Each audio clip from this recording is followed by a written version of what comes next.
What if history erased you, not with fire or violence, but with silence? What if the world quietly moved on while the walls you built crumbled, the lakes you loved dried up, and the only people who remembered you misremembered you? Outside your window, the Bavarian forest breathes in the cold, damp air of 1886. Pine needles shimmer with leftover rain. The air smells of wet wood and forgotten prayers. A cracked mirror leans in the corner of your chamber, reflecting a crown you haven't worn in months. You haven't shaved either, not since the whispers started, not since the letters stopped arriving, not since they called you mad. The truth, madness is easier to blame than sadness. People don't write about heartbreak in royal archives. Somewhere down the hallway, boots echo. You can't be sure if they're real or just in your head. You count them anyway. 1, 2, pause. 1, 2, pause. Not guards, not this late. Tonight, in this soft gloom, we begin not with war or triumph, but with a quiet fall. One of velvet walls, swan-shaped boats, moonlit obsessions, and a man who tried to turn dreams into buildings. A king who loved silence more than power. A man who fell from the world because he no longer wanted to rule it. This is the story of Ludwig Roman II of Bavaria, but it's also the story of longing, of misunderstood beauty, and of how even kings can vanish when the world finds them inconvenient. So, before you drift off, take a deep breath. Sink beneath your sheets. You're not in your bedroom anymore. You're in Bavaria. It's raining, and you've just woken up inside the life of a forgotten king. If you're still awake, tell us what time you like to listen, or where you're tuning in from tonight. Maybe you fall asleep to history every night. Maybe this is your first time. Either way, you're part of the story now.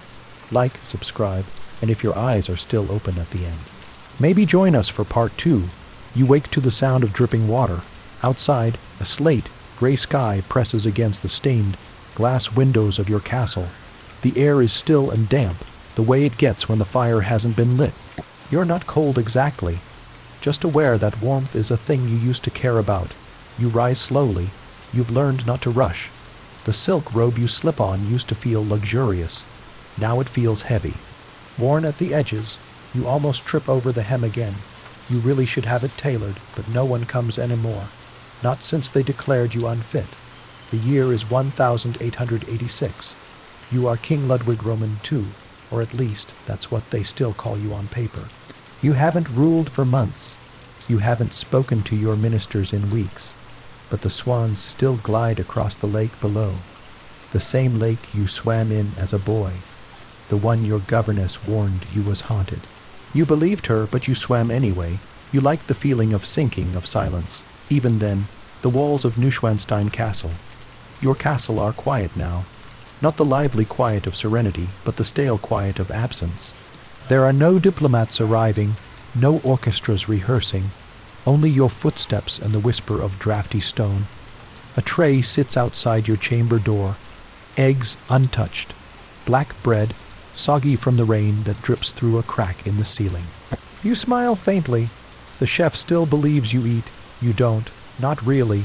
Instead, you walk, always to the same place, down the spiral staircases, through the velvet hallway, past the room filled with portraits of kings you never admired, and then, through the blue door, the one painted to look like water. You reach it, the miniature theater. It's the only room you still light candles in. You built it for Wagner's operas, not to watch others perform them, but so you could live inside them. The stage has no audience seats, just golden curtains, a small trapdoor, and your favorite set, the shimmering backdrop of Lohengrin. You once believed music could rescue people, that beauty could save a soul. You don't believe that anymore, but you sit here anyway. Outside, the world forgets you. Inside, the chandeliers flicker. And in this room of dreams, you almost remember why you built it all. Bavaria has always had a complicated relationship with Ludwig. You weren't born to rule a battlefield. You were born to design palaces, to fund musicians, to rewrite reality brick by brick. But Bavaria, like most of Europe, was changing. Railways replacing rivers, ministers replacing monarchs, and while other kings cut budgets and modernized armies, you commissioned murals of swans and built castles with secret passages leading to nowhere. They called you extravagant, they called you dangerous, They whispered that you saw ghosts. Maybe you did. Maybe that's the only company that made sense. By 1876, you'd already withdrawn from public life. Ministers pleaded with you to focus on state affairs. You sent them sketches of turrets and letters, quoting Schopenhauer. They stopped writing. You stopped responding. You gave up the throne long before they took it from you. And they did take it. In June of 1886, a council of ministers, men you once shared banquets with, declared you insane, without a trial, without speaking to you. They sent doctors, they sent guards. You didn't resist. But you laughed when they asked where your crown was. You told them the crown was underwater, guarded by swans, waiting for a king who could sing. They called this delusion. But what if it wasn't? Now you walk the halls of your own prison. Technically, it's still a palace, but it no longer feels like one. The rugs curl at the edges. Dust settles on the velvet drapes. You open windows just to feel something colder than your thoughts. And always the same question lingers. What did they expect from a king raised on legends? They wanted a ruler. You gave them a poet. They wanted steel. You gave them stories. They wanted order. You gave them a floating castle built into a cliff. They hated you for it, but the people, oh, the people still came. Fishermen left flowers by the gate. Children sent drawings. Even now, you sometimes see them at the edge of the forest, watching, waiting, not for orders, just to see if the king still breathes.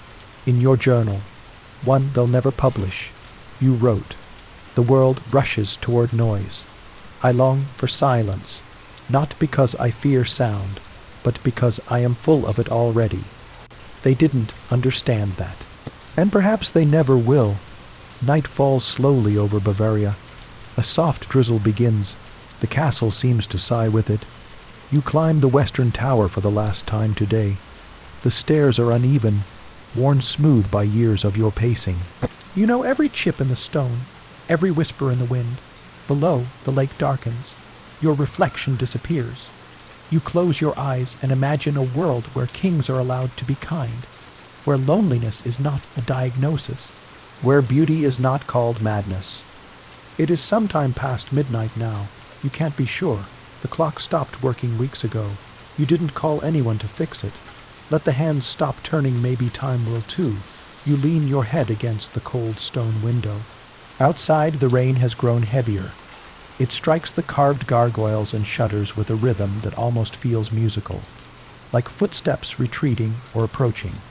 Somewhere deep in the woods below, a stag lifts its head to the sky, sensing something shift. The air smells of moss and old copper.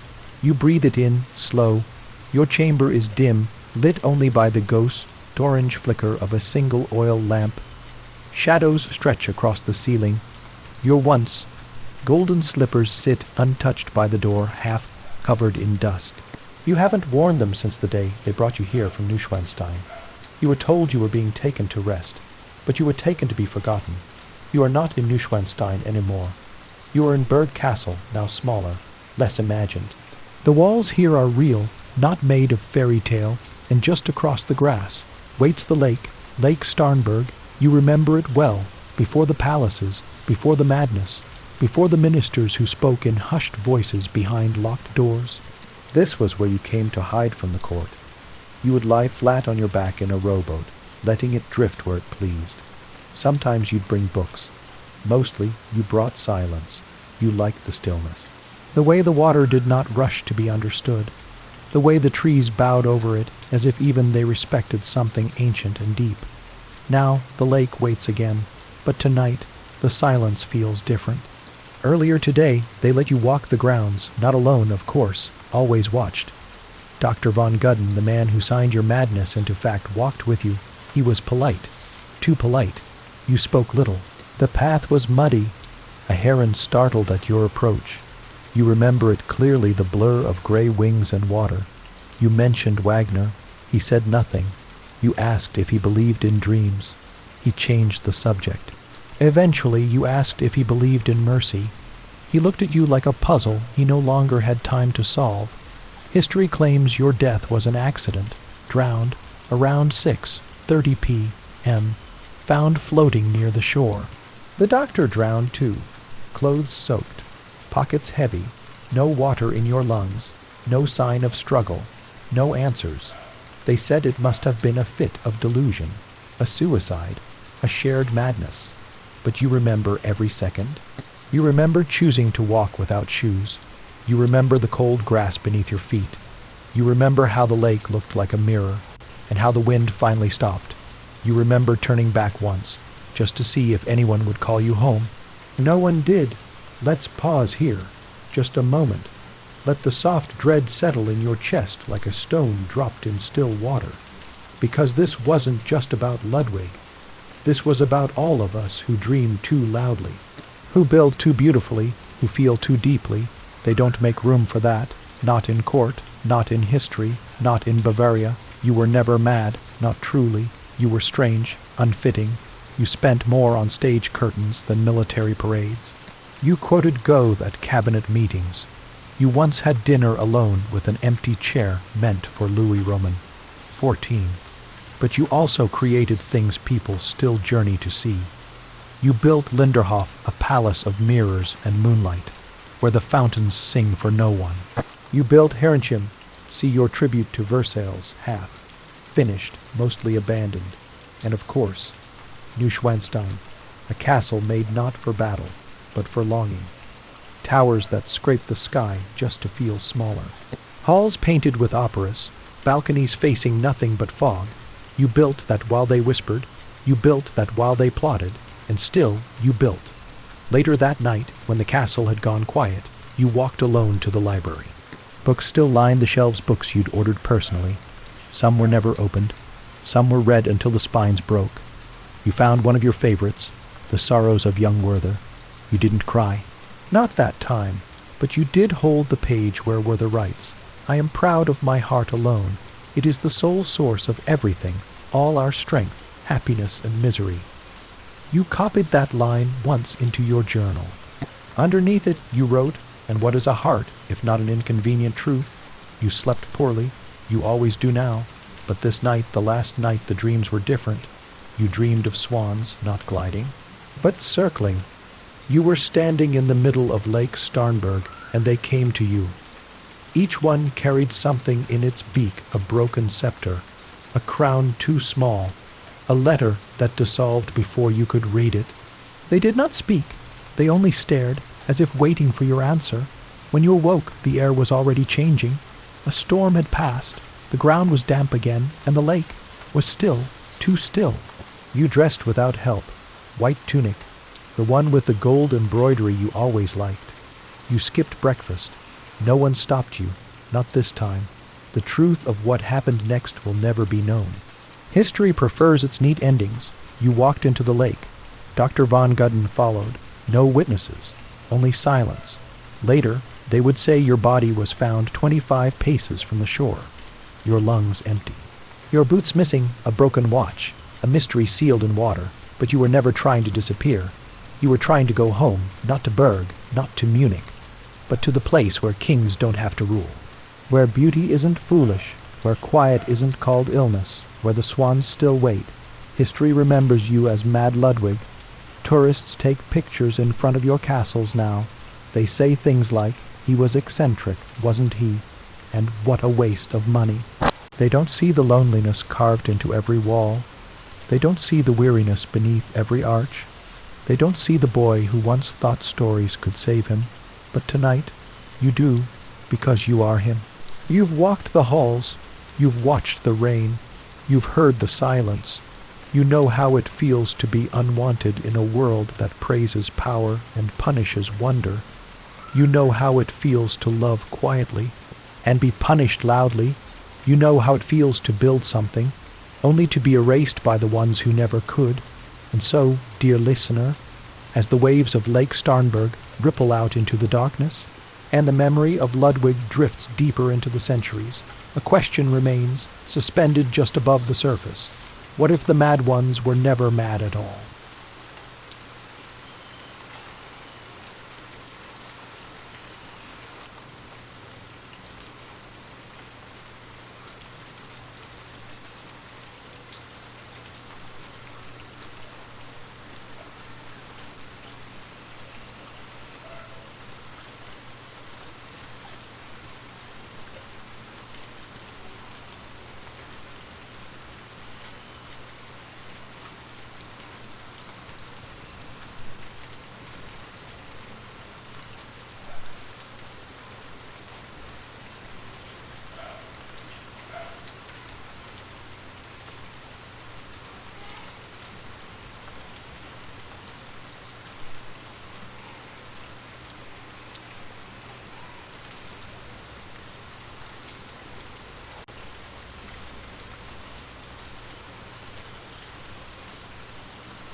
You are not awake, but you are not fully gone either. Somewhere between the weight of the water and the lightness of memory you drift, not through time exactly through remembrance. Your name, Ludwig, echoes faintly now, spoken only by men in government halls, priests in their Latin, and tourists who do not know your language. And yet, the lake still remembers. So does the stone, the velvet, the candlelight. History always forgets slowly, but it forgets loudly. You feel it now, the machinery of forgetting. The day after your death, the newspapers ran headlines they'd prepared weeks before. King Ludwig Roman II found drowned. A tragic end to a troubled reign. Bavaria mourns its mad king. No mention of your letters. No mention of the doctor's bruises. No mention of how quiet your mind truly was in those final hours. By morning, officials had already entered Neuschwanstein. The castle was sealed, the staff dismissed, your private rooms inspected. They didn't understand what they were seeing. To them, the painted ceilings were excess. The private opera stage, delusion. The artificial cave with moonlight built in, madness. They wrote reports, tallied costs. Estimated debts. They called it financial insanity, this dream you poured into stone. But they missed something. They missed the thread, the longing, the silence. Your cousin, Otto, technically succeeded you as king. But he too was declared unfit. He never ruled. And so, just days after your body was found in Lake Starnberg, the kingdom of Bavaria handed power to a regent, your uncle, Luitpold. Steady, conservative, very dull, the kind of man who never frightened a parliament. He cancelled your projects, closed your palaces, froze your accounts. The dream was done, or so they thought. Something strange happened then. Within months, visitors began to arrive, not ministers, not politicians, people, ordinary people, peasants, merchants, school teachers. They came not to gawk, but to grieve. They stood at the gates of your castles, weeping softly, leaving roses, whispering thanks. They did not ask what you spent. They asked what you dreamed. They called you the fairy tale king. They said you had been too gentle for power, too beautiful for politics, too lost in story to survive reality. And then, they asked to see what you left behind. Neuschwanstein opened to the public just 7 weeks after your death. The ministers thought it would help pay off your debts. But they underestimated the hunger.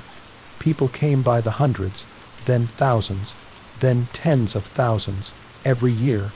Even now, the rooms you built to escape the world became the very place the world came to find you again. It is strange, isn't it? In life, they labeled you mad. In death, they called you magic. The irony runs deep. You were declared insane for your spending, and yet, your castles now fund the Bavarian tourist economy. Your life was once held up as a warning. Today, you're Bavaria's most visited monarch. The ministers who condemned you, forgotten. The doctors who diagnosed you, faded. But Neuschwanstein, the dream they tried to end, still stands. It hasn't crumbled, not yet. They still don't know how you died. Some say suicide, but you left no note, no confession. Some say von Gudden tried to stop you, and you fought back, that it was a scuffle, that the lake pulled you both under. Others believe something darker, that the ministers, fearful you might speak, sent a quiet blade into the water, that your madness was a cover, that your death was a removal. But you'll never say, and the lake keeps her secrets. Let's pause again, just feel the quiet. Let it settle in your chest like snowfall over a forgotten village. You are no longer in the lake. You are not even in Bavaria. You are in the echo now, in the memory that lingers long after the throne is empty. Across Europe, times changed quickly after your fall. Empires teetered, revolutions whispered, but you stayed. Not alive, but present, because even as kings were replaced by republics and soldiers marched through streets once ruled by velvet, your towers stood. Your voice captured in letters, drawings, the curvature of an archway remained. You built things no one asked for, but everyone needed. Wagner, your beloved composer, outlived you by only a few years. He died in Venice, bitter and weary, but he never forgot you. He once wrote, "Ludwig did not understand the world. That is why he tried to make a new one. And you did, piece by piece, stone by stone. And though they called it madness, millions now walk your halls and call it wonder. There's one more thing to remember tonight, and it's important. You were not the only one. History is filled with those who were too strange, too tender, too unlike the others. Artists, poets, builders of strange palaces and strange ideas. They were mocked, silenced, forgotten, but their shadows never quite vanished. They live in the curve of a ceiling, the echo of a line, the sound of a footstep in a long corridor. They live where beauty was planted in defiance, where silence outlasted judgment, where dreams survived betrayal.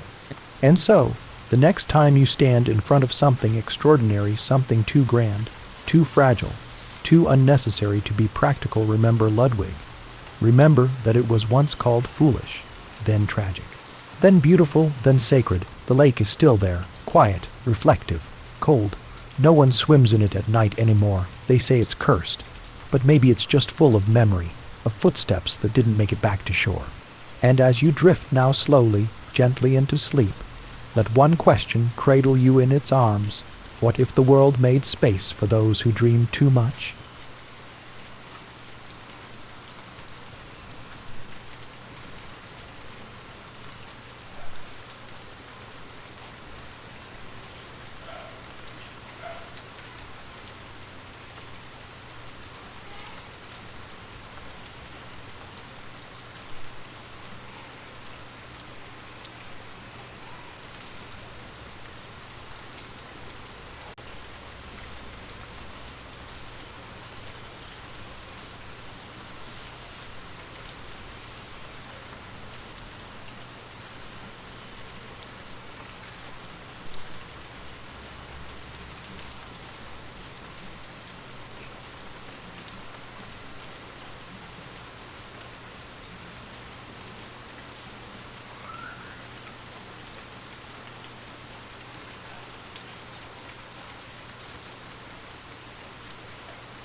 The rain has stopped.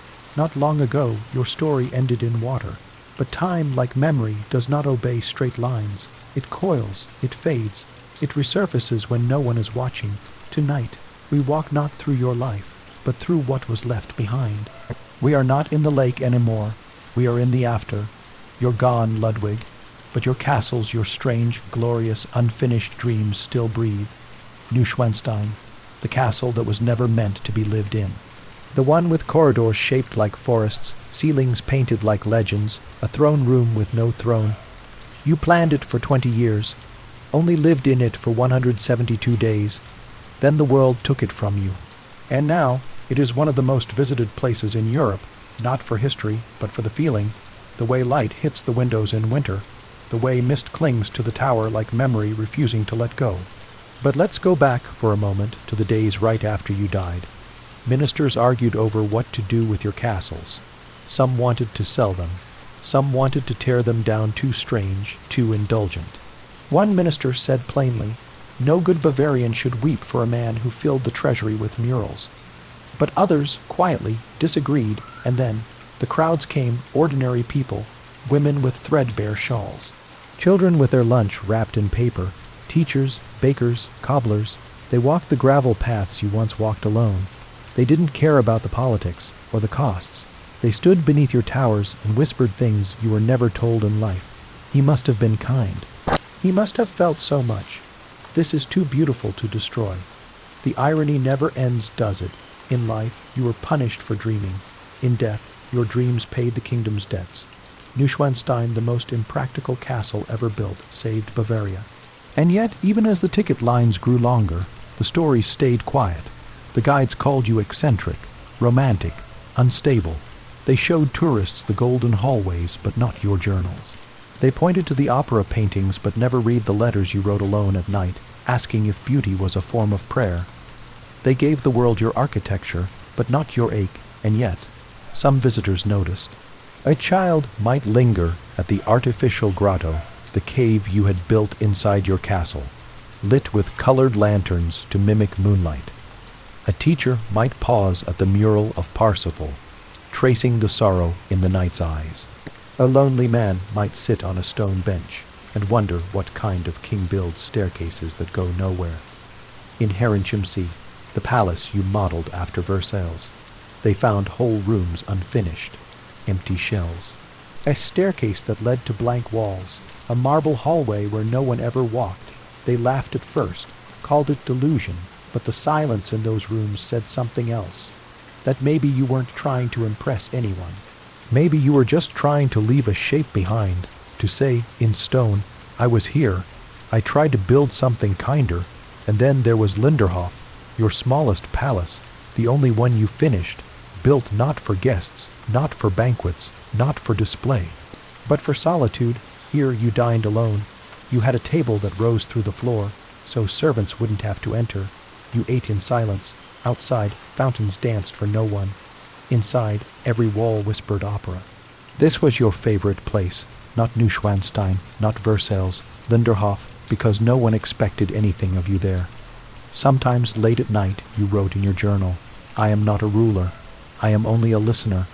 I listened to silence, to water, to wind. Years passed. Empires fell, the German monarchy crumbled, the First World War bled across the land you once called home, bombs dropped, borders changed, kings vanished, but your castles, still standing, still strange, still echoing, because they were not monuments to war, but to imagination. No army ever marched through your throne room. No general ever gave orders from your library. No child was taught hatred in your opera hall. That may be your quietest triumph, and yet, history still tries to tidy you, to make you easy.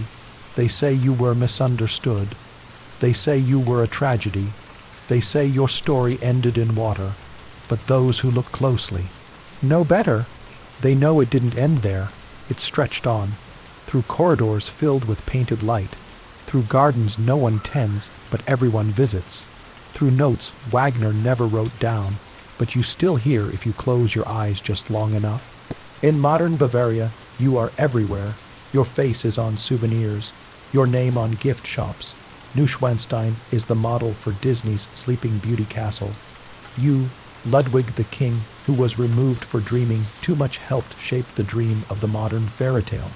They erased you from the throne, but not from imagination, and perhaps that's the greater crown. Tonight, as you sleep, remember this.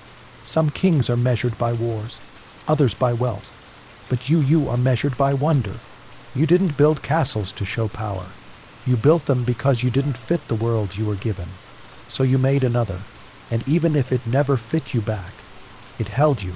And so we end this part of your story not in sorrow, but in quiet awe, the kind that rises slowly, like morning fog over the Bavarian hills, the kind that fills unfinished rooms with meaning, the kind that tells us some things are not meant to be understood, only felt.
It's nearly dawn now, but not the loud kind of dawn, not the one that bursts across the sky like a drum.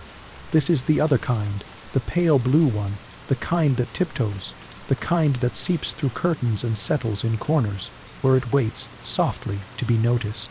That's where we are tonight, in the quiet between what was expected of you and what you actually became. You were born Ludwig Otto Friedrich Wilhelm, Crown Prince of Bavaria. They expected discipline. They expected a soldier. They expected a ruler who knew how to read a map, issue orders, and attend cabinet meetings without sighing. You gave them none of those things. Instead, you gave them stories. You gave them lantern, lit lakes, and miniature Versailles. You gave them tapestries woven with myth, and ceilings painted with gods you only half believed in, and most of all, you gave them silence. Because silence was the only thing they didn't already own. By the time you turned 18, you were king, but it felt more like inheriting a debt than a destiny. You tried at first. You attended meetings. You wore the uniform. You rode the ceremonial horses, but the weight of duty never sat right on your shoulders. It pinched like a borrowed coat, and slowly, quietly, you began to disappear. It started small. You moved your offices farther from the court. You limited public appearances. You gave vague answers when asked about politics, but passionate ones when asked about poetry. Eventually, you stopped answering at all. You wrote letters instead, not to your ministers, to Wagner. Richard Wagner, composer, revolutionary, master of myth. You first heard his music as a teenager, Lohengrin, the tale of a knight who arrives in a swan boat to rescue a princess. You wept during the overture, not because of the story, but because it made the world feel less sharp, like someone had taken your pain and turned it into sound. You needed more of that, so you summoned him. Wagner arrived in Munich like a storm wearing silk. He was charming, infuriating, brilliant, demanding. He was everything your ministers feared and everything you longed for. You gave him a house, money, a theater, a platform. You called him the greatest man alive. He called you angel, king. They called it obsession, but maybe it was just the first time someone understood what you were trying to build. It didn't last, of course. It never does. Wagner needed more than you could give. Money ran short. Ministers grumbled. Scandals flared. Eventually, they forced you to exile him. It broke your heart, but you never stopped loving his music. You never stopped building rooms shaped like his operas. You never stopped believing in art that could lift the body out of its cage. You once wrote in a letter, "I build not for today. I build for souls that are tired of today." You were tired too. Tired of being watched, judged, compared to kings who wore iron instead of velvet. Tired of ministers who measured worth by military strength. Tired of days filled with obligation instead of creation. So you did what you always did. You escaped, first into solitude, then into architecture. You poured yourself into plans. You studied French blueprints by candlelight. You walked your own construction sites in the rain. You added towers, revised facades, changed the direction of staircases, not because they were wrong, but because they didn't yet feel like you. You weren't building homes. You were building elsewheres. And those elsewheres grew. Linderhof, Herrenchiemsee, Neuschwanstein, your trinity of exile. They were too expensive, too elaborate, too lonely, and they were the only places that ever made sense. You rarely slept. Your servants said you walked the halls at night, trailing candlelight behind you like a comet. You read old fairy tales. You memorized lines from Schopenhauer and Goethe. You sketched new additions to castles you never finished. Sometimes you would speak aloud to no one, sometimes to swans. The ministers took note. So did the newspapers. So did your enemies. They called you isolated, unfit, strange. One even wrote, "The king no longer lives among the people. He lives among fantasies." They meant it as a criticism. But what if it was the truth? What if you chose that? What if the fantasy was the only honest thing you ever had? You never married. You almost did once to your cousin Sophie. She loved poetry. You loved silence. The engagement was arranged quickly and dissolved quietly. You told your advisors you were focused on other matters. They nodded, but they never understood, because the truth is, you weren't lonely in the usual way. You were lonely in the kind of way that happens when the world speaks a language your heart can't translate. You didn't want companionship. You wanted resonance. You wanted to be seen clearly, not just politically. You wanted to be loved in a way that wasn't a transaction or a symbol. And so you stayed alone, not bitter, just. Elsewhere, you became a ghost in your own court. They said you only came out after midnight. They said you dismissed staff if they looked at you directly. They said you once spent an entire evening talking to the moon. And maybe you did. But maybe the moon was the only one who listened. Eventually, the walls began to close in. Not the castle walls, the ones built by men in suits.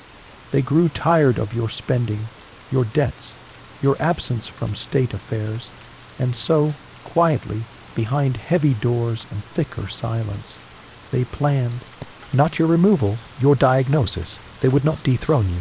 They would declare you mad. That way, they didn't need your permission. Just a signature from a doctor who never met you. And that's how the end began. Not with a sword, not with a scandal, but with paper and a pen and the soft, bureaucratic sigh of erasure. You never fought it. Not with words, not with fists. You simply left your castles for the last time. In silence, because you had already known, for years, that the world didn't want your kind of king. But deep inside, you also knew something else. That what you built, the swans, the ceilings, the candlelight, would last longer than their titles. And it did. Tonight, as you drift off to sleep, let this truth wrap around you like a cloak. You are not required to be understood to be remembered.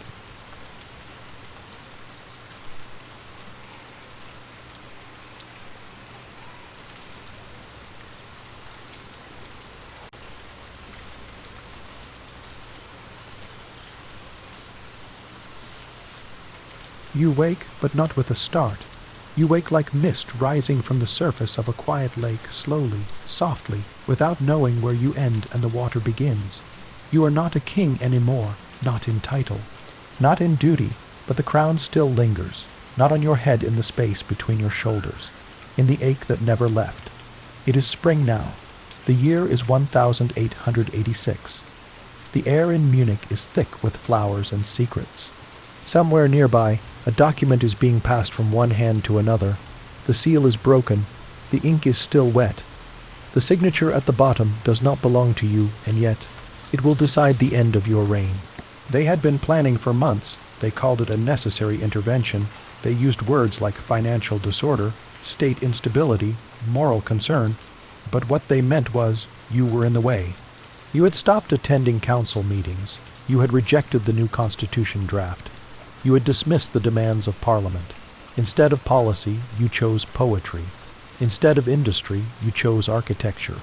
Instead of war rooms, you built waterfalls inside palaces. They said, "This is not leadership." You said nothing at all. Behind locked doors, the ministers moved forward. They summoned Bernhard von Gudden, a respected psychiatrist. He never met you, never spoke with you, but he signed the papers. 4 other doctors signed too. All from a distance. They never entered your world, just your file. They called it paranoia, hallucination, obsessive behavior. They cited your spending, your late night walks, your refusal to marry.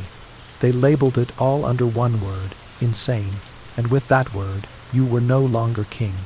You were a problem. A patient. On the night of June 10, they sent the officials. They did not ask. They arrived at Neuschwanstein like polite thieves, with coats and gloves, with letters and orders, with pity in their eyes and weapons in their pockets. You didn't fight, you only asked one question. What right do you have to judge a soul you've never listened to? No one answered. They took you to Bird Castle, a quiet place, a temporary cage. They said it was for rest, for observation, but the locks on the doors told a different story. So did the lake outside. The days passed like smoke. You were watched, measured. Your letters were intercepted, your visitors limited. You were told you had abdicated by condition, but you hadn't. You had been folded away, like a page torn from a book no one wanted to finish reading, and yet, something inside you remained unbroken. They could take your signature, they could take your palace keys, but they couldn't unbuild what you built. Even from Berg, your visions lingered. Visitors to Neuschwanstein still paused in quiet awe at the Golden Chapel. Workers at Herrenchium, she still whispered about the unfinished mirrors and the ghost of Versailles. The fountains at Linderhof still danced, even without you to watch them. But back in the palace, power was being reshaped. Your uncle, Prince Leopold, was appointed regent. He was everything you were not: predictable, political, palatable. He had no use for fairy tales. He cancelled your projects, froze your accounts, promised Bavaria a return to reason. And still, he wore no crown, because even with you declared unfit, they never dared give it to him. And perhaps that's why it had to end, not with a paper, but with your body.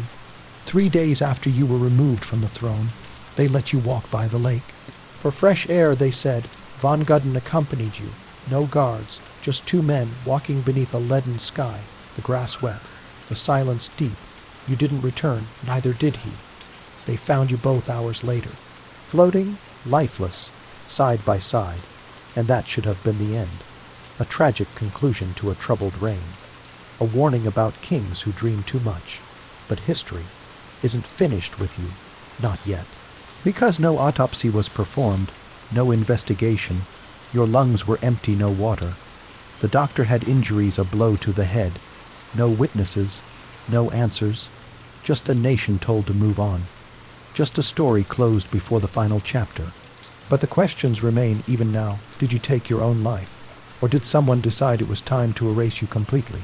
Was it grief or murder? And if you were mad, why did your silence make them so afraid? It is easy to forget how quickly power moves when it's threatened. It is easy to forget how quietly a king can be disappeared.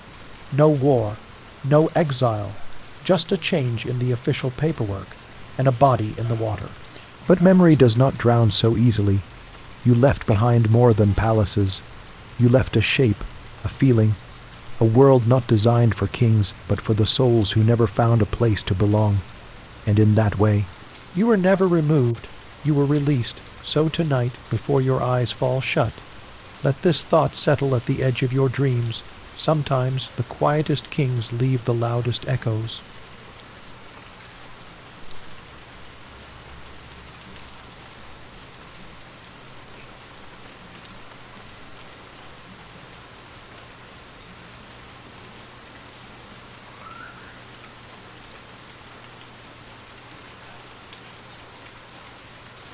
You are no longer in the water.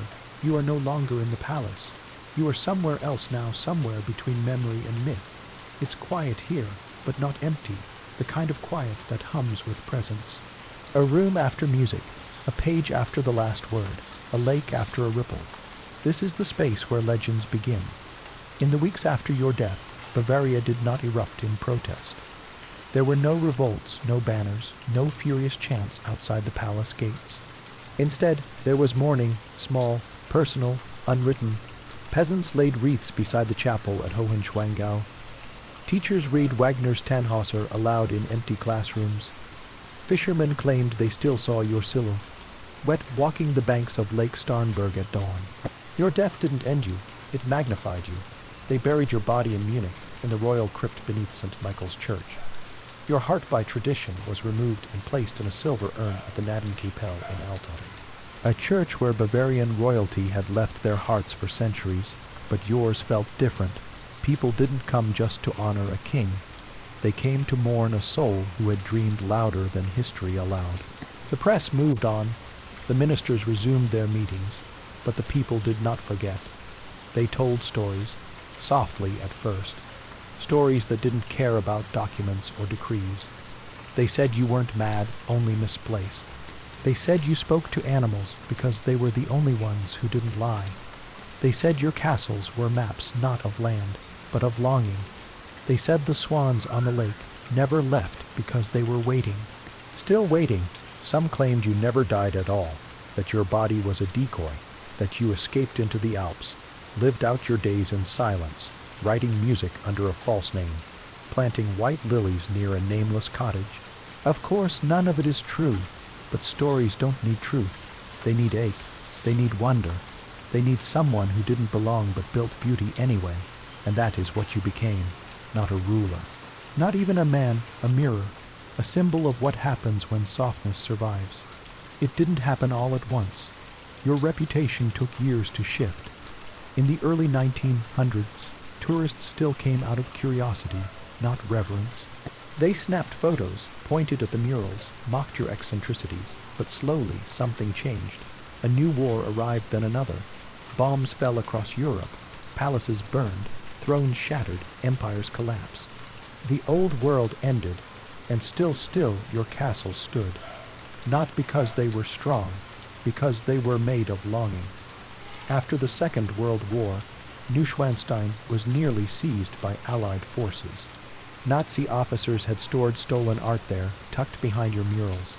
The castle was cleared, left hollow and yet untouched.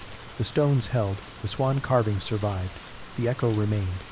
In the decades that followed, your legacy began to rebuild itself. Not by decree, but by desire. People wanted your story, needed it. In a world too loud, too cruel, too fast, you had been none of those things. You had listened, you had dreamed, you had built a home for the unseen. You were crowned again, not with gold, but with memory. Today, your face is everywhere in Bavaria, on postcards, on beer steins, in the gift shops of Fussen. But that's not where your story really lives. It lives in smaller places, in the pause someone takes before entering your mirrored hall, in the sigh of a visitor looking up at your painted sky, in the question people whisper as they stand beneath your unfinished throne. Why didn't they let him finish? And perhaps that's what makes you different. Other kings wanted monuments to their victories. You wanted one to your silence, and somehow that lasted longer. The Ludwig legend is still evolving. Each generation adds a brushstroke. Some call you the Moon King trapped between night and reason. Some call you Bavaria's broken saint. Some say you were just a tired boy, born into a job he never wanted, who used fairy tales to hold his sadness together. Maybe all of it is true, maybe none of it matters, because the deeper truth is this. You loved beauty, and the world was not built for that. So you built your own, and let others visit, even now, especially now. The myths don't match the paperwork, they rarely do, but history doesn't belong to those who wrote it. It belongs to those who remember, and the world remembers you, maybe not clearly, maybe not completely, but tenderly, like a song half, heard in a dream, like a castle half, seen through fog, like a name whispered across water just before sleep. So tonight, as your breath slows and your thoughts drift, let this thought rest on your chest like a quiet crown. You were never too much. The world was... The rain has returned, not a storm, not thunder, just the soft kind, the kind that falls like memory. You hear it tapping on stained glass windows you once designed to catch not light, but stories. The world beyond Bavaria has changed. Empires rose and fell. Roads replaced rivers. Silence became a rare luxury.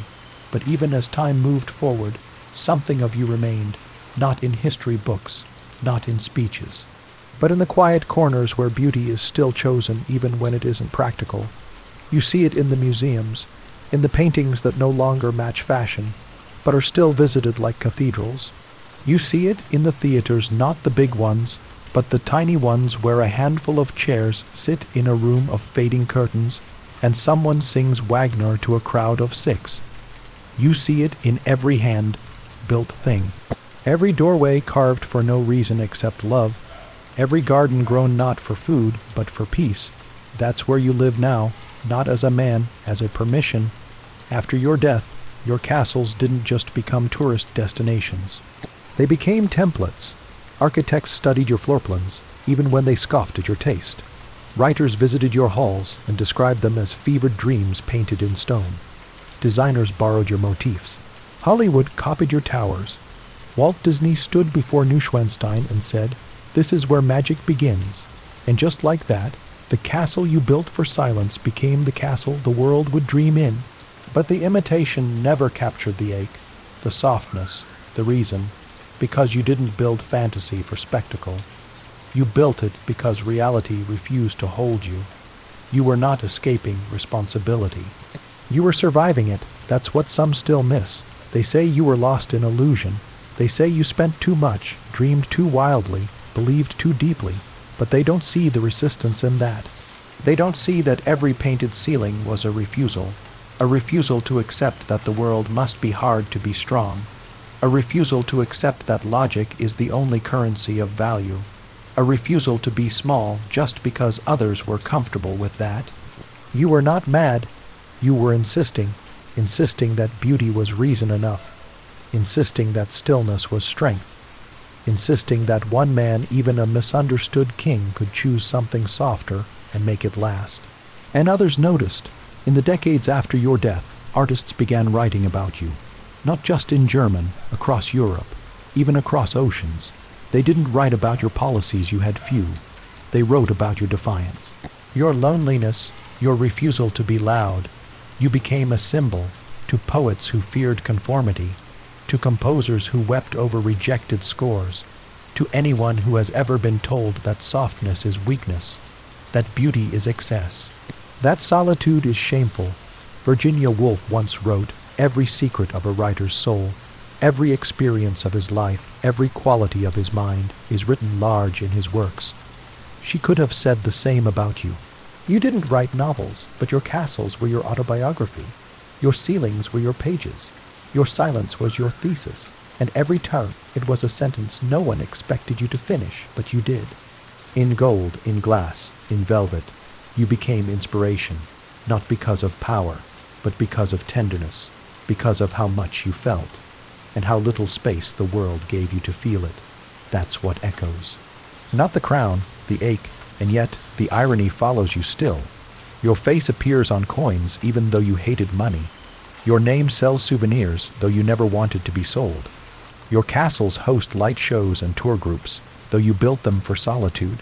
But maybe that's just what happens when dreams outlive their dreamers. The world reuses them, recycles them, sometimes misunderstands them, but never forgets, because your story is not only about architecture.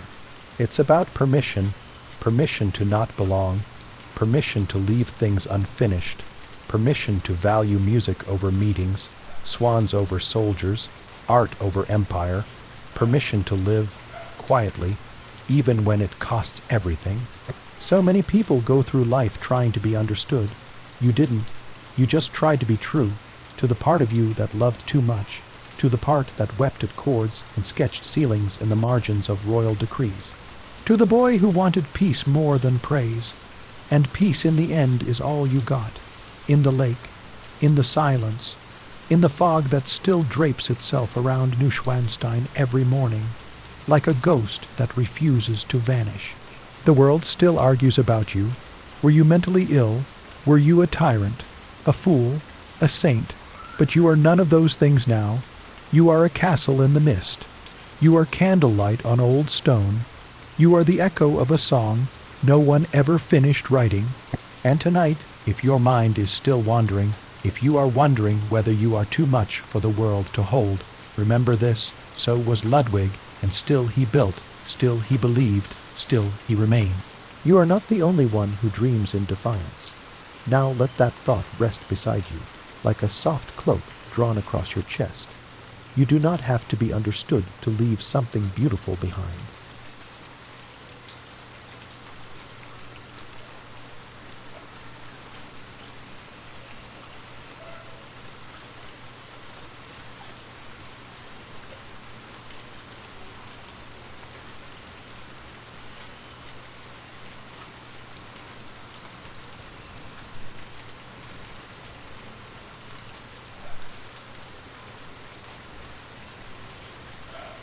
There's something oddly peaceful about an unfinished thing.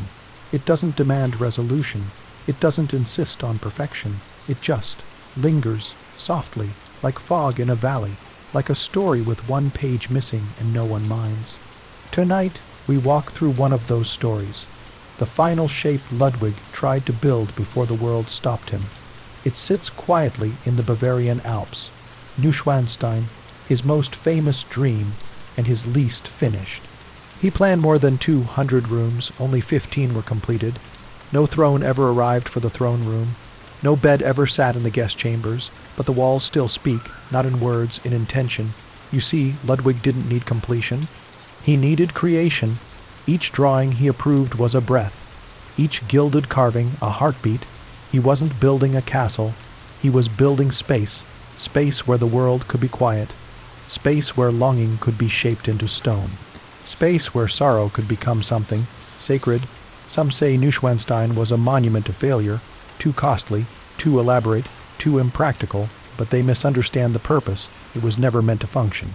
It was meant to feel like a myth whispered by torchlight, to feel like the first breath of winter over pine-covered hills, to feel like standing in a dream that refuses to wake. There's a corridor in Neuschwanstein that leads nowhere. It bends slightly, lined with painted panels of Wagner's Tannhäuser. At the end only a wall, no door, no window, just silence. Visitors pause there, confused, but maybe that's the point, to not arrive.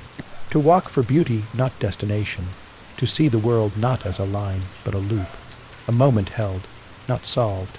In another wing, the singer's hall, stretches wide and glowing. A room built not for meetings, but for music. No speeches were planned there, no political deals made.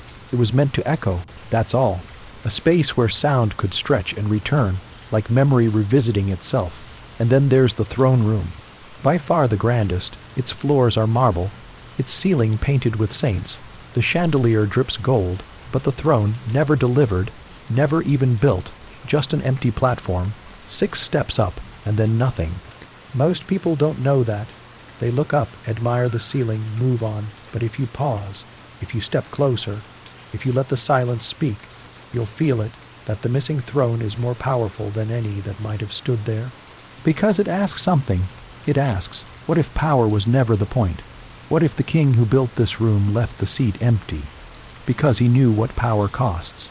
Ludwig was obsessed with kingship not as authority, but as symbol. He wrote often about the divine right of beauty. He believed rulers should inspire, not control, that a king's real duty was to dream on behalf of others, and maybe that's what he tried to do, even as they misunderstood, even as they conspired, even as they labeled him, removed him, drowned him in silence. He kept drawing, even when the funds dried up, even when his staff left, even when no one believed the castle would ever be finished. He kept designing balconies no one would stand on, chambers no one would sleep in, gardens that would never bloom, because creating, for him, was not about outcome. It was about survival, and there's something deeply human about that, isn't there? The instinct to keep shaping something beautiful, even when it's pointless, even when it's private, even when no one else sees it. That's what Neuschwanstein became. A beautiful secret that grew too large to be ignored. A letter to the world written in limestone and stained glass, not asking for approval, just hoping to be felt. They say the reason the castle remains so haunting isn't because it's unfinished, but because it feels finished in the way a dream ends when you wake too soon. You remember the colors, but not the meaning. The shape remains, but the message fades. But there's one last castle, one most don't visit, unfinished even more than the others. Its name was to be Falkenstein. It means falcon's stone, a fortress carved into a crag high above Pief, Runton. Ludwig envisioned it as his final retreat higher than Neuschwanstein, stranger, colder, lonelier. He wanted it perched above the clouds, away from the ministers, the courts, even from music, a final sanctuary, or maybe a tomb. Only the foundation was ever laid. No walls, no windows, just drawings. Some say he never really intended to build it. That he just needed somewhere else to imagine going. And that says everything.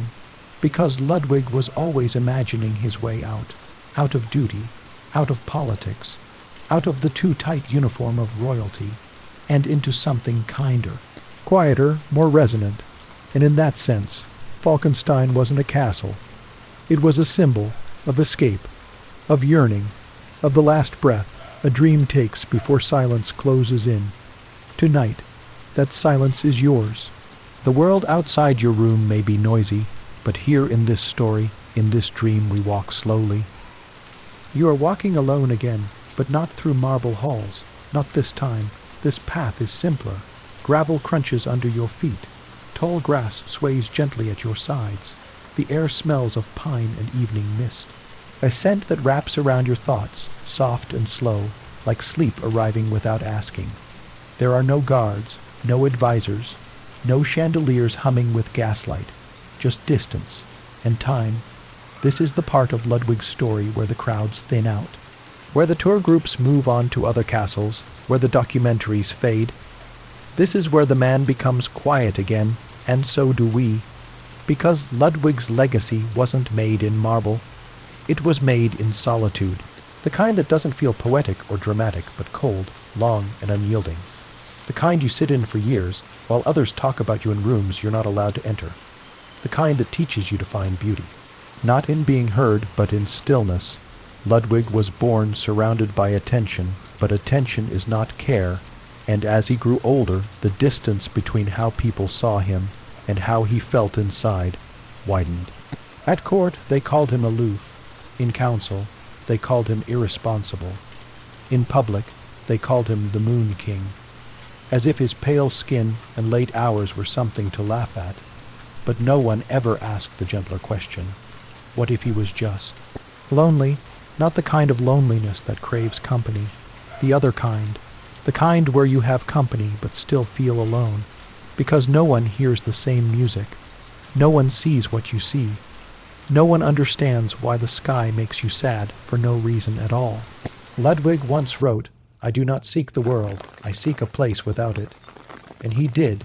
He tried to carve it into stone, he tried to color it into murals, he tried to reflect it in mirrors so large and still, you could fall into them and never come back. At Linderhof, servants said he would walk the gardens alone at night, wearing a heavy velvet coat, talking to the fountains as if they answered. They didn't mock him, not all of them. Some said there was something beautiful about it. How he lit lanterns just to watch them flicker. How he paused near rose bushes to smell even the ones that hadn't yet bloomed. How he watched the swans without expecting them to perform. He dined alone. Every night, his table was rigged to rise from the floor, fully set, so he never had to see the servants. People said that was strange, but imagine, just for a moment, spending years being watched. Judged, measured, whispered about every bite, every breath, every blink. Maybe privacy becomes a necessity, not a quirk. Maybe silence becomes your last act of control. He wasn't hiding, he was preserving. You see, solitude can be healing, but only when it's chosen. When it's forced, it becomes something else. A kind of slow fading, and Ludwig felt that, even as he built, even as he dreamed, even as he filled his journals with notes no one would ever read. He knew he was becoming a memory before his life even ended, and yet he kept building. He kept designing castles with no visitors, rooms with no furniture, gardens with no guests. Why? Maybe because beauty, even lonely beauty, was better than resignation.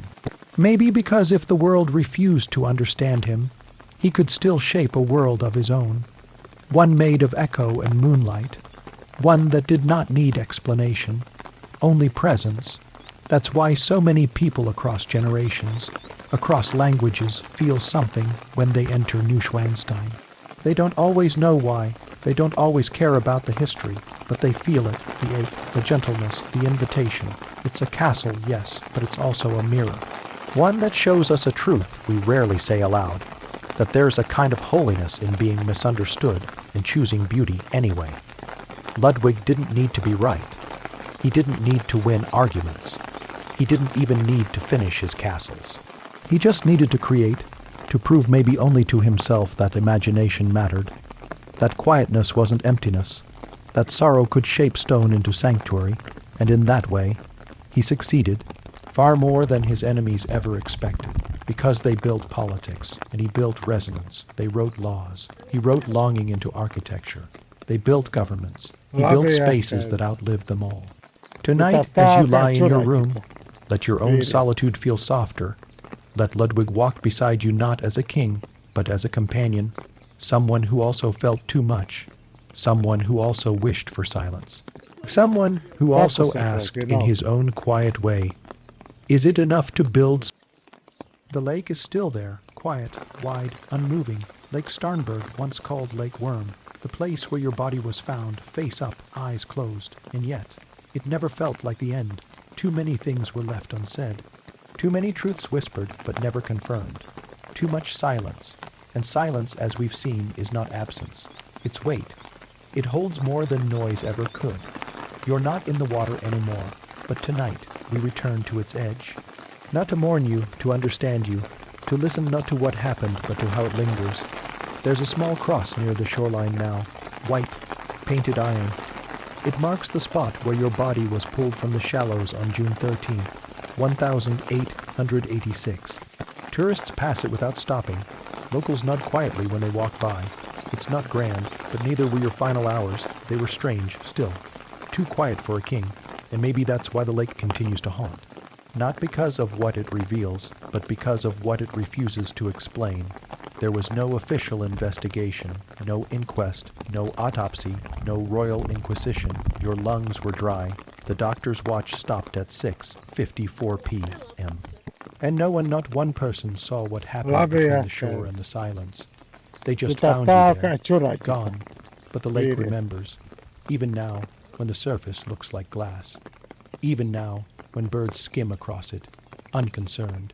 Even now, as decades pass like fog, the lake still holds the shape of your fall, not as tragedy, but as mystery. And humans never leave a mystery alone. They build around it. They decorate it with guesses. They turn it into stories, then monuments, then shadows. You became all three. Some say you drowned yourself. They point to your melancholy, your isolation, the unbearable pressure of being loved by no one who truly knew you. But others, many others, aren't convinced. They point to bruises on your body, to the wound behind von Gudden's ear, to the lack of water in your lungs, to the fact that you were removed from the throne only 3 days before your death. And your removal wasn't even legal, not truly. You never abdicated. You never confessed. You simply vanished. And so, the lake became the final chapter no one finished writing. But here's the truth history avoids. You didn't belong to politics. You belong to longing. And longing doesn't obey fact. It obeys feeling. That's why the lake feels sacred to so many now. Not because it holds answers, but because it refuses to give them. It keeps your final moment protected, sealed in the quiet it always offered you in life. You went to that water often as a boy. You floated on it during summers. You escaped to it when the palace suffocated. You stood there once alone in the rain and said, "This is the only mirror I trust." They took your castles. They rewrote your title. They hid your journals, but the lake, they couldn't take that. And so it remains not owned, only visited. Like a breath that never quite finished exhaling. Visitors still come. Some take photos and leave. Others pause. They don't speak. They just stand at the water's edge, as if waiting for it to rise and explain everything. It never does, but it always listens, and sometimes that's enough. You are not the only one who turned to stillness when the world became too loud. Artists have done the same for centuries. Poets, dreamers, those who felt too much, too deeply, and needed a place to put it all down. You put it into castles, into caves with painted skies, into rooms shaped like prayers. But your final offering was not built of stone. It was this, your surrender to water, and what a quiet rebellion it was. No war, no speech, just footsteps into the one place no one could follow. Some call that weakness. But what if it was clarity? What if you understood, at last, that your life could not be shaped by others, but your death could be protected? Held in fog, preserved in the silence you always loved most. You didn't go to the lake to end something. You went there to begin something else. And you did. Because from that moment forward, your story no longer belonged to your enemies. It belonged to those who felt it. To those who visit and whisper your name like a prayer. To those who stand at the edge and wonder about solitude, about softness, about how much silence a soul can hold before it breaks or bends or becomes something eternal. To those who carry your story into their own aching hours and think, if he was too much for the world, maybe I'm not wrong for feeling lost in it too. You didn't ask to be a symbol, but symbols are born where words fail. And your death left more questions than it answered. That's why you stayed. Not as a ghost, but as presence. The lake is behind you now, not forgotten, just quiet. Tonight, we leave the water and walk through something even slower. Memory, but not history books, not reports, not marble plaques. We're walking through people. Ordinary ones, the ones who never ruled anything. but remembered everything, because it wasn't the palace that kept Ludwig alive. It wasn't Bavaria's rulers or tourists or textbooks. It was the people. Farmers who passed his castles and slowed their carts. Old women who whispered his name into the candlelight. Young boys who looked at the mountains and wondered if kings could disappear into clouds. They told stories, not loud ones, not perfect ones, just human ones. They said Ludwig talked to trees. They said he listened to music with his eyes closed and didn't move for hours. They said he left plates of fruit for deer in the snow. They said when it rained, he smiled, not because he liked getting wet, but because no one expected him to speak during storms. The world didn't protect him, but they did, in stories, in silence, in the way they felt his story, even if they didn't understand it. Long after the ministers were gone, long after the doctors were buried, people still left flowers at his gates. They still walked past his castles, slower than they had to. They still paused at fountains. Not to admire, just to be there. That's something he would have understood. Even now, some homes keep portraits of him, not official ones, just drawings, a quiet face, a far off gaze, a man who didn't look like he wanted to rule, only to dream. And that was enough. No ceremony ever honored him the way a child does when they stand in his hall and ask, softly, did he really live here? Because when that question is asked, Ludwig lives again. They didn't understand him in life, but in death, he became something else, not a king, a mirror, a reminder that some people aren't meant to lead with orders. They lead with wonder, and wonder is slow. Wonder doesn't rise in crowds or command armies. It appears like dew, or music in another room, or a flicker of candlelight when no one's talking. That's why his castles stayed. They weren't useful. They weren't practical. They weren't finished, but they were felt. And feeling is how we survive the parts of life we can't explain. Ludwig didn't ask to be remembered. He only asked to be left alone. But the world couldn't do that. So instead it built stories, not to understand him, to stay close to him. He's not on the throne now. He's not at court. He's in the quiet gestures people make when they care about something that doesn't make sense to others. He's in the person who picks up a fallen leaf and keeps it because it looked nice. He's in the one who stays in bed a little longer, just to finish the dream. He's in the silence after a piece of music ends. Not applause, not talk, just stillness. That's how he lived. That's how he asked to be seen, not celebrated, kept. So tonight, don't try to remember everything. Don't solve him. Don't define him. Just walk slowly through his story. Let it rest beside you, like a coat draped over a chair, like rain tapping on the roof, like a truth that doesn't need to be spoken to be true. Before you drift into sleep, know this: some stories are soft because they were never meant to be shouted. They were meant to be felt slowly, by people who know how to sit in silence.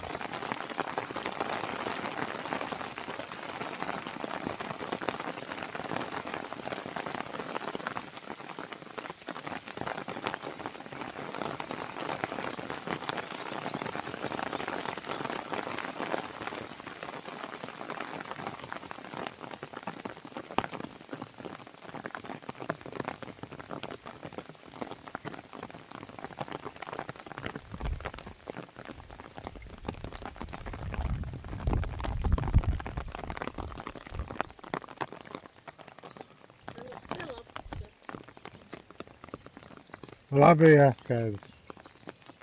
Tu tā stāv kā čurā, ķipa, vīrietis.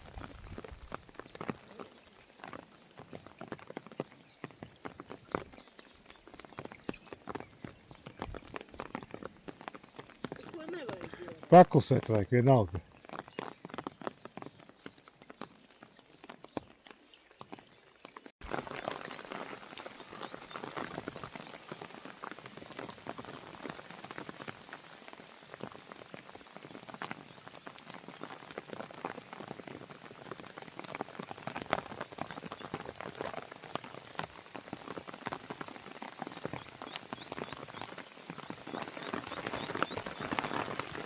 You open a door, not with sound, not with weight, just, softly, the hinges don't creak, they sigh, and suddenly you are there, inside Neuschwanstein, but not the way the others see it, not with crowds, not with flashbulbs and shoes on marble.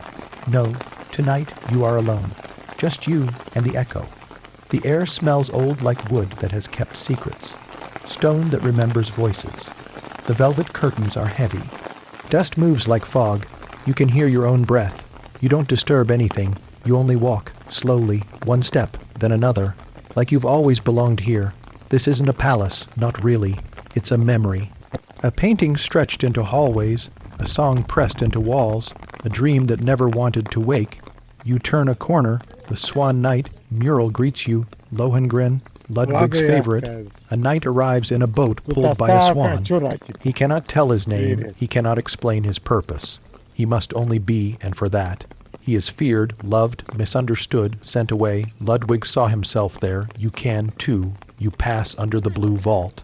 Stars painted above, fake stars, but somehow, truer, they don't move, they don't burn out. They just stay, and you wonder if that's what Ludwig wanted for himself. To become something steady, something high and distant and safe. In the next room, a piano waits, not polished, not played, just present. Maybe he sat here, maybe he didn't, doesn't matter. It's not about proof, it's about presence, and presence doesn't need noise. Just a room and a soul that knows how to listen. Farther in, you find the cave, yes, the cave, inside the castle. A man-made grotto, dripping with artificial stone, colored lanterns overhead. A place where he could sit alone, surrounded by nothing real, and finally feel whole. You stand there, no one else, no explanations, just this, a cave inside a castle, a quiet inside a life that had too much sound. Not every king wanted gold, some just wanted peace. And when they couldn't find it, they built it. Now you reach the throne room, the biggest room, the loudest silence, gold on the walls, frescoes on the ceiling, 12 steps leading up to nothing. Still no throne, just a space and light coming through stained glass, shaped like saints. Their eyes never blink, their hands never reach, but they are there, watching, keeping time for someone who lost his place in it. Ludwig stood here, too, maybe barefoot, maybe half asleep, maybe wishing he were one of the saints above still, beloved, far away. There's a kind of honesty in this room, not in the colors, not in the design, but in the fact that the throne was never built. He could have demanded it. He had the power, he had the gold, but he didn't. Maybe because he knew the chair would only remind him he didn't want to sit in it. Now you leave the room, no rush, just a gentle turn and a long hallway, more murals, more velvet, more swans, always the swans. You think about him again, the boy who read poetry by candlelight, the teenager crowned too early, the man who called himself incomplete, the king who vanished into a lake and into legend, and you wonder, did he ever feel finished? Did he ever walk these halls and say, yes, this is it? Or did he always keep building? Not because he needed more, but because he needed something that couldn't be taken, even now. Neuschwanstein feels like it's still under construction, not in wood and stone, in spirit, like it's still dreaming. Still waiting, still becoming, you reach the last room, a small one, plain walls, a narrow window. It faces the mountains, the trees rise like ancient thoughts, the fog moves like memory, and in that moment, nothing hurts, nothing asks, nothing needs to be solved. There's just this, quiet, still. This is where the story pauses, not ends, pauses, because every step you've taken, every room you've touched, every silence you've honored was never about Ludwig, it was about you. What you carry, what you long for, what you build even if no one sees it. He's gone now, but what he felt, still here, still real. Still soft, still waiting for someone like you to walk in and say, I understand, I feel this too. Now close your eyes, let the halls fade behind you, let the doors close gently, you are not lost, you are only drifting, like candle light across stone. You've left the castle now, not abruptly, not in sorrow, just gently, like stepping out of a dream while the last note of music still hangs in the air. The doors close behind you, the path curves downward. Stone beneath your feet, mist on your face, the kind of mist that softens everything, even memory. So much has changed since the day Ludwig disappeared into Lake Starnberg.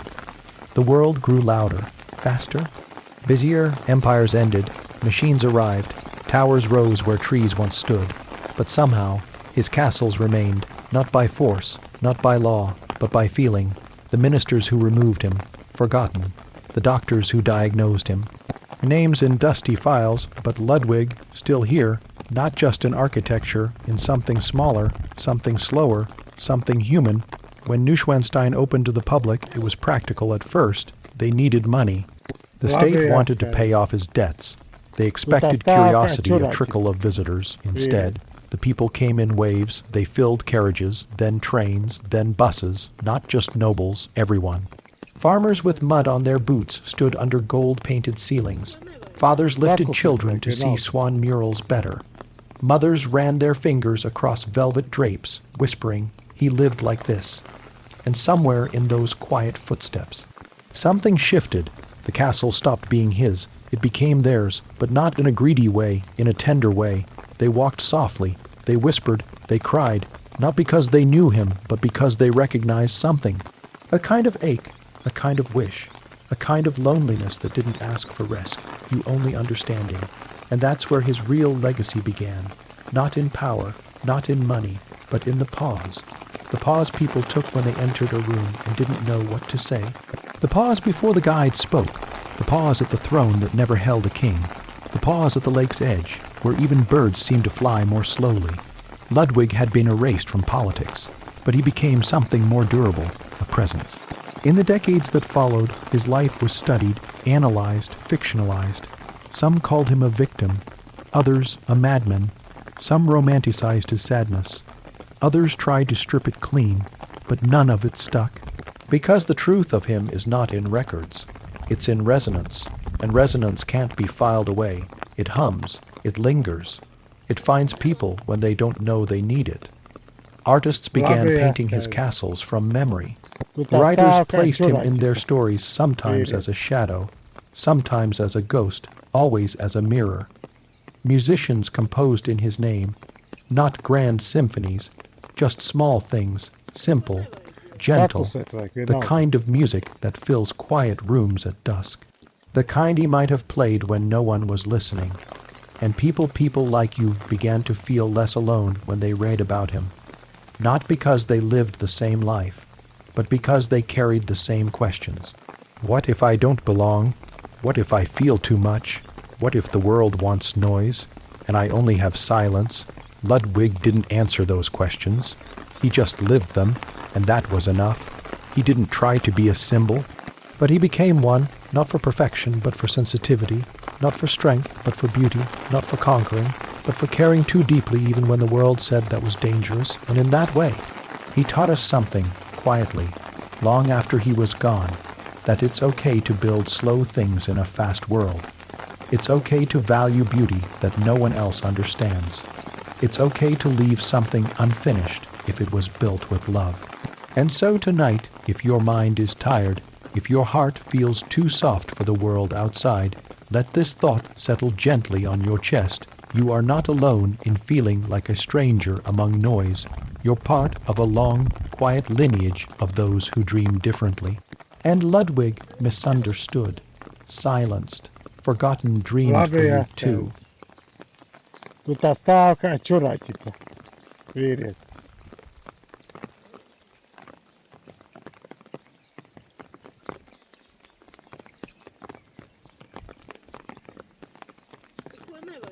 Paklusēt vajag vienalga.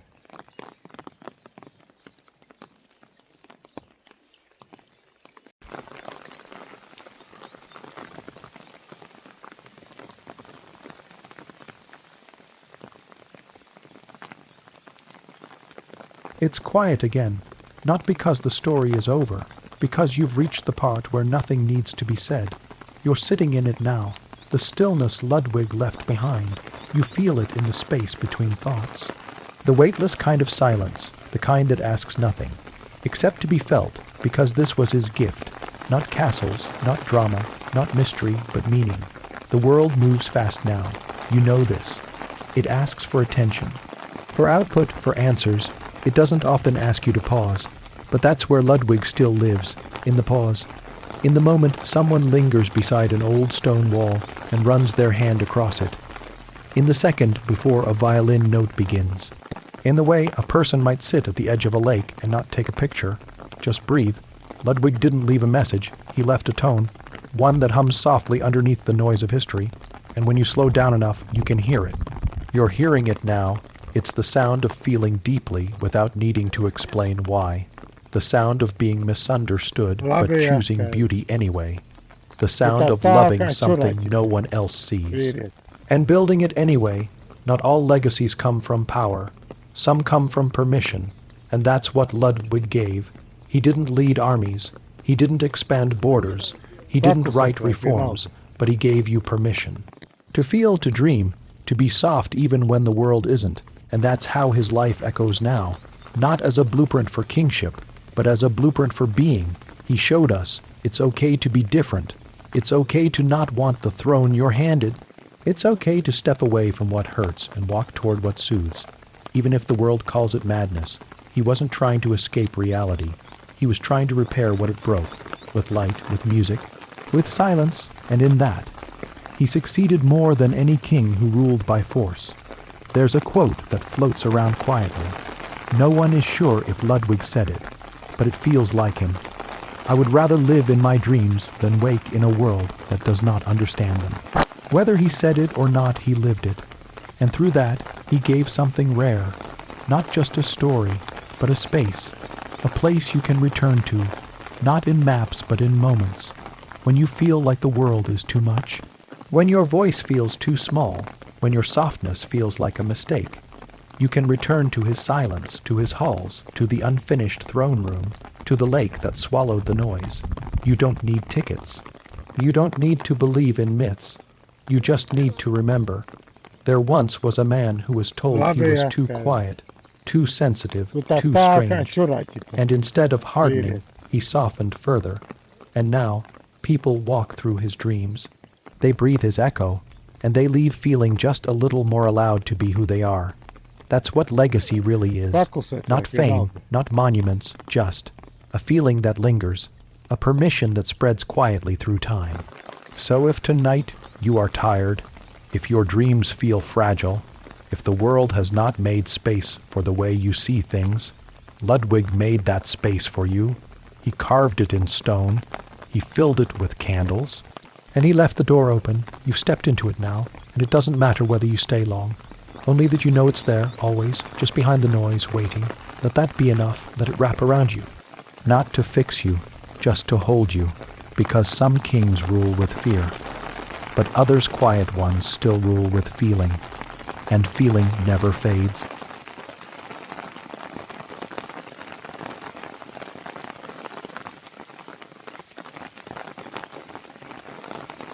You're drifting now, not through rooms, not through castles, but through time, falling softly backward not to the beginning, but to the ending that felt too sudden.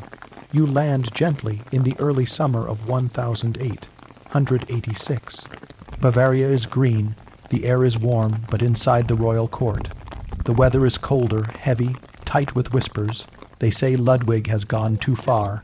Too many castles, too much spending, too much distance.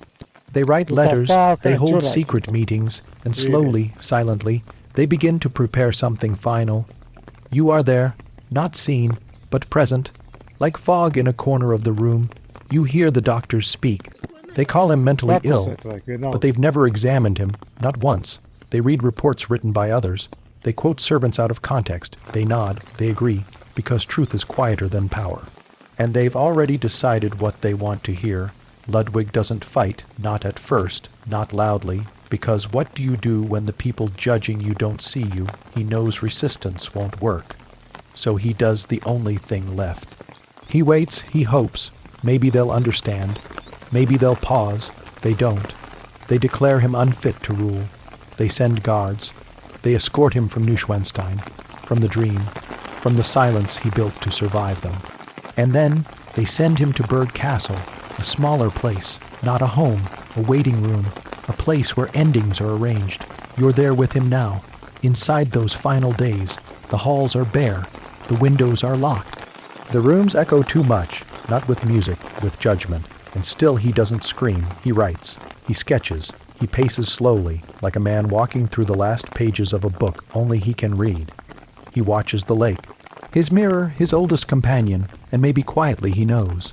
They will not let him return, not to his throne, not to his halls, not to his own life, but even here in this tight, cold castle. He chooses one last thing. He chooses peace. They say he asked to walk by the lake. They say the doctor walked with him. They say they didn't return, but the rest, we don't know, not truly, not clearly. There are guesses, rumors, wounds that don't match the story, timelines that don't make sense, but facts blur in water, and what's left behind isn't proof, it's feeling. The lake doesn't lie, but it doesn't explain either. It just holds. Still, wide, deep, like Ludwig's life, too much for others to carry, but not too much to matter. He didn't drown in madness. He drowned in misunderstanding, in the weight of silence, in the ache of not being allowed to be. And yet, even that final breath became something beautiful, not because of the pain, but because of what grew in its place. The people remembered, the castle stayed, the echoes began to hum. And over time, the ending softened, not erased, not rewritten, just re-understood. Ludwig wasn't the king they needed. He was the dream they lost, the softness they buried, the feeling they were told to ignore. And when he was gone, they realized they had silenced something holy.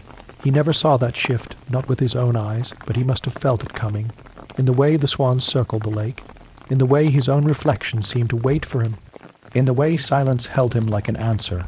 And so tonight, as the world feels heavy again, let this thought float near you. Even those who are erased can leave echoes louder than power. You are not forgotten. You are not too strange. You are not lost. You are simply walking through a story too quiet for most people to hear, and that is okay. Ludwig walked it first. You walk it now, and in silence you are never alone.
The water is still.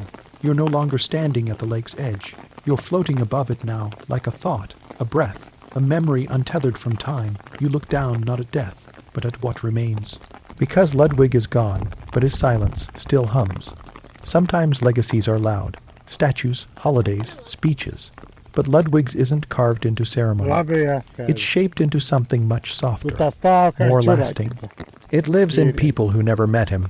People who see something beautiful and pause. People who feel something deeply and don't apologize. People who build things no one understands and build them anyway. That's what he left. Not just walls and windows, but permission. You hear it now in quiet rooms, in the hands of someone painting a ceiling alone, for no reason except beauty, in the sound of a piano played just for one person or no one at all. In a child building a castle in the sand, knowing the tide will come, and doing it anyway. These are Ludwig's people, not subjects, not citizens, just souls who carry softness into a world that often mistakes it for weakness. After his death, Bavaria changed. It moved on, but not entirely. Something lingered. Something caught in the folds of the Alps and refused to be dismissed.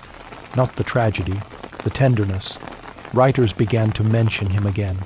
At first, only in whispers, then in essays, then in books, not as a cautionary tale, as a question. What if the world had listened? What if feeling deeply wasn't punished? What if softness was strength? These questions didn't get answers, but they got echoes.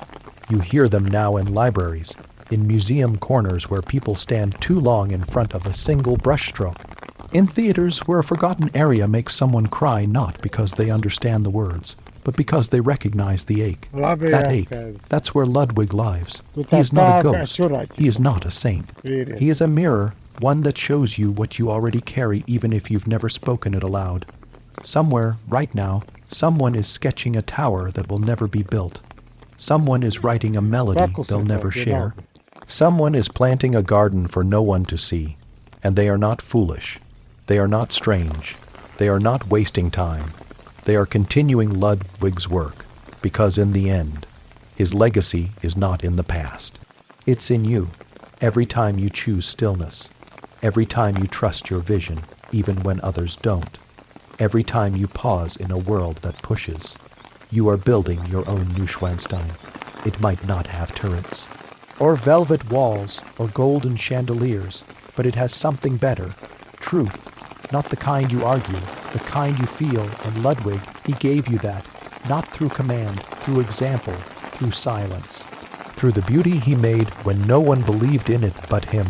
And so tonight, if you feel strange, soft, tired of pretending you're something sharper than you are, let this be your breath. You are not wrong. You are not weak. You are simply quiet in a world that's forgotten how to listen.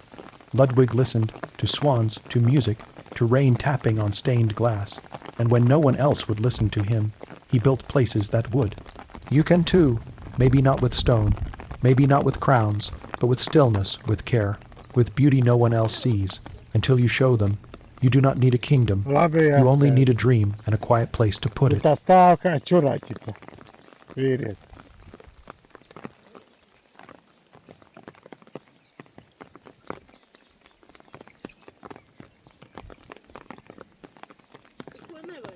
Pakuset vajag vienalga.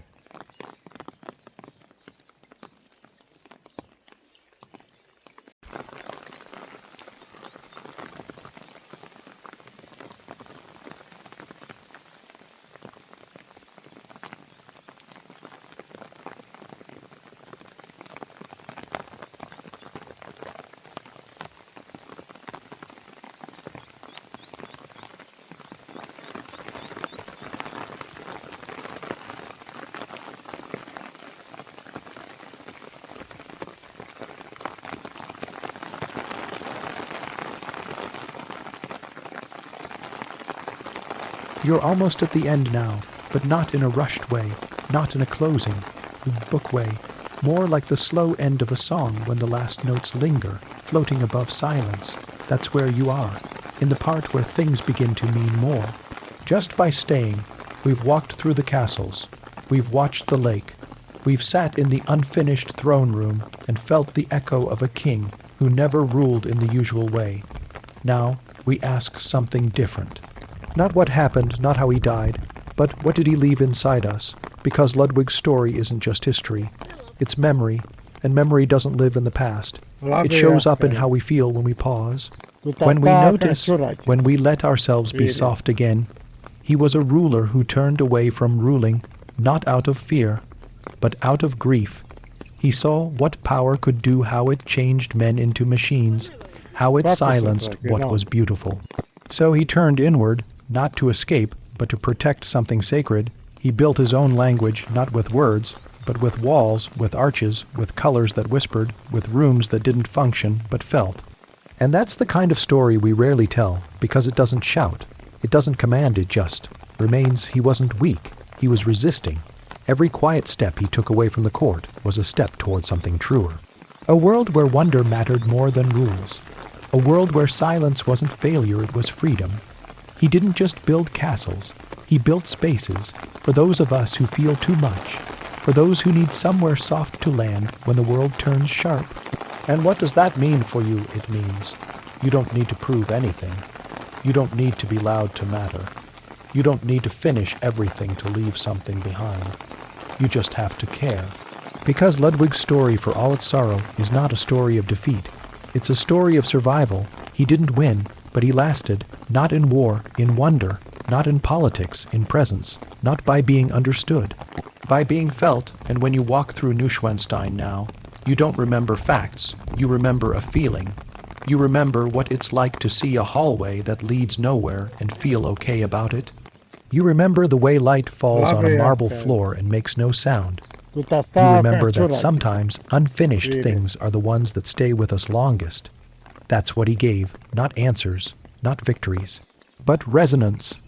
It lives in every person who steps off the path to look at wildflowers, in anyone who pauses during a song, just to feel what it does to their chest, in those who cry without knowing why and don't apologize. His legacy is quiet defiance, a refusal to harden, a refusal to rush, a refusal to make beauty explain itself. So if you've ever been told you're too slow, too soft, too dreamy, too strange, remember Ludwig. He was called all those things, and still they come to his castles. Still they whisper his name. Still they feel something they can't explain and walk away softer than they arrived. He didn't lead a kingdom. He lit a lantern and left it burning for you. So tonight, as you lie still, know this: your softness is not your flaw. It is your inheritance, passed down from a king who chose silence over spectacle and left behind a kind of magic too gentle to fade.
You're almost home now, not a place with walls, but a feeling, a return to something you forgot, but always carried. This story, Ludwig's, hasn't been loud. It hasn't been triumphant. It's been slow. Like dusk, like memory, like a hand resting quietly on your shoulder. And maybe that's why it stayed, because it didn't demand. It didn't promise glory. It only asked one thing: will you listen? Not to power, to pain, not to history's headlines, to what they tried to hide, the ache behind the crown, the dream beneath the madness, the softness beneath the silence.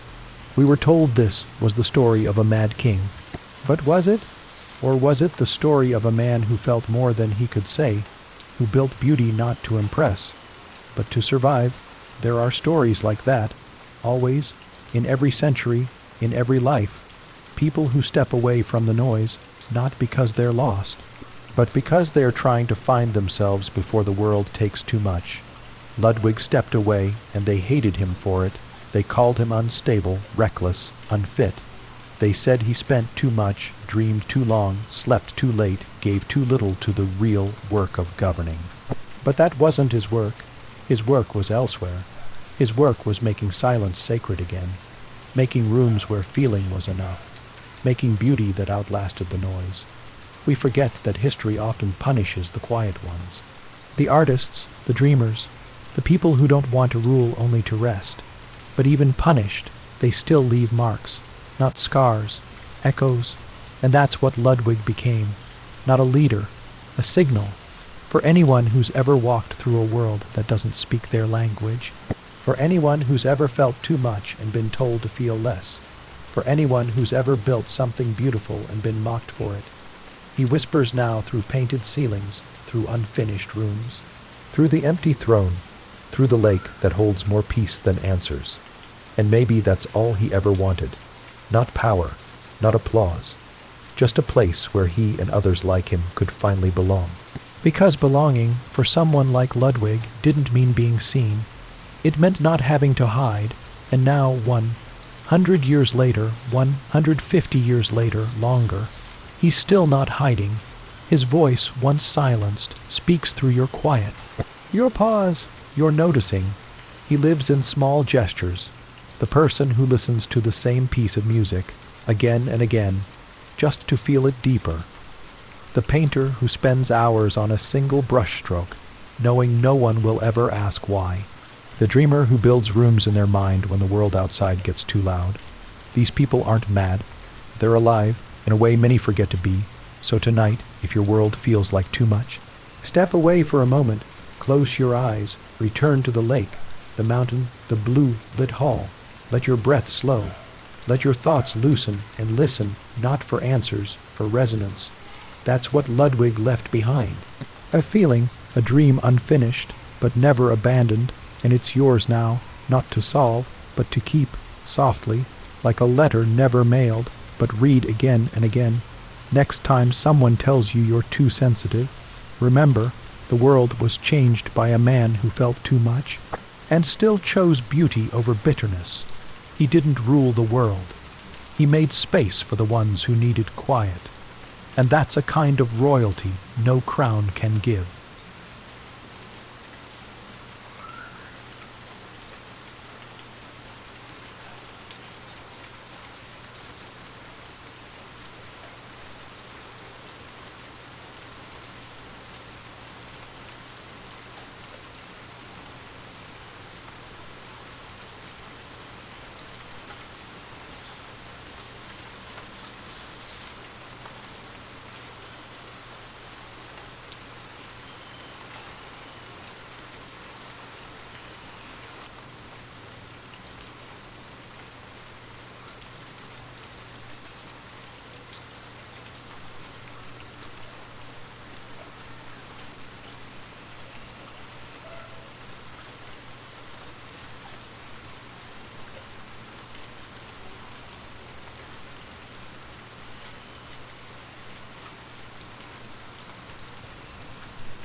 This is the last step, not a fall, not a finish, just the last step in a long, quiet walk. You're still here, and so is he, Ludwig, not the king in portraits, not the strange figure history debated, but the one you've walked beside for hours now, the one who never asked for a throne, only space, only stillness, and that's how we end, in stillness, not because we ran out of story, but because some stories are meant to remain partly unsaid. So take one last slow breath and return to where this all began. Not the palace, not the lake, but the question, that quiet one.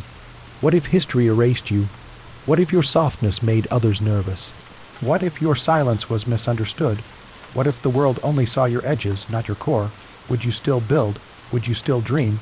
Would you still be brave enough to feel deeply in a place that tells you not to? Ludwig did. And that's why you're here now, still listening, still drifting, still feeling. You've followed his steps. You've seen what he built, not for legacy, not for power, but for rescue, a self-rescue.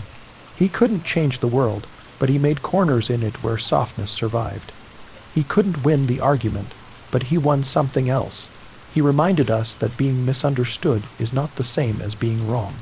And maybe that's the only ending he needed, not justice, not revenge, just this. To know that someone maybe you would stand in the hall of a castle built for no one, and understand that sometimes silence is strength. That unfinished things have their own kind of perfection. That loneliness can bloom into beauty if we let it. Tonight, as the night deepens, and your breath slows, Ludwig's story stays with you. Not loud, not heavy, just there, a soft presence in your quietest hour. You don't need to remember all the dates, or the quotes, or the names of the rooms. Just remember how it felt, to hear about someone who loved too much for the world he lived in, and chose beauty anyway. Let it stay with you. Let it protect something in you, that part of you that feels the world too sharply, that dreams in colors others don't see. that lingers too long in a room just because the light looked kind.